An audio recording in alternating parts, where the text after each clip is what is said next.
Question पे आ रहा हूं। नेक्स्ट क्वेश्चन आपके सामने दिया हुआ है, mean of the first n terms of AP आपको निकालना है। ओके, तो जैसे ही आपको मालूम है कि हमें मीन निकालना है, तो मीन का मीनिंग क्या होता है कि सभी का एडिशन डिवाइडेड बाय जितने नंबर ऑफ ऑब्जर्वेशन होंगे उतने से हम लोग डिवाइड कर लेते हैं।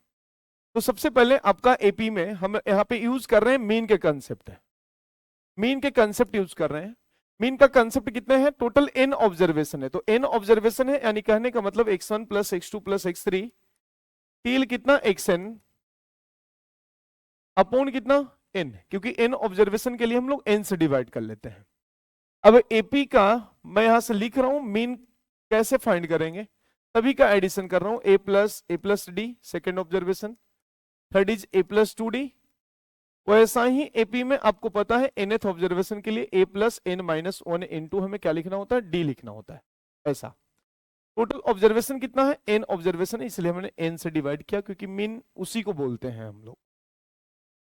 अब आप मुझे बताइए, सबसे पहले एपी में आपको एक बात याद आ रहा होगा कि फर्स्ट n टर्म्स का सम का फॉर्मूला Sn का फॉर्मूला मैं एपी का यूज कर रहा हूं, एपी में Sn का फॉर्मूला यूज कर रहा हूं, कितना n upon 2 into 2a plus n minus 1 into कितना d। अब वही फॉर्मूला मैं यहां पे इस्तेमाल कर लूं तो ज्यादा आसान पड़ेगा अपने लिए। आप मुझे बताइए, सबसे पहले n अपॉन 2 लिख दिया मैंने, ट्वाइस a प्लस कितना n माइनस 1 इंटू कितना हो जाएगा d, अपॉन यहां से कितना है n भी है। अब जैसे कि आपको लग रहा होगा कि यहां से एक n को मैं इसके साथ कैंसिल कर लूं, यदि मैंने 2 से सेपरेट डिवाइड कर लिया तो a बन जाएगा प्लस कितना n minus 1 upon 2 into a आ जाएगा d।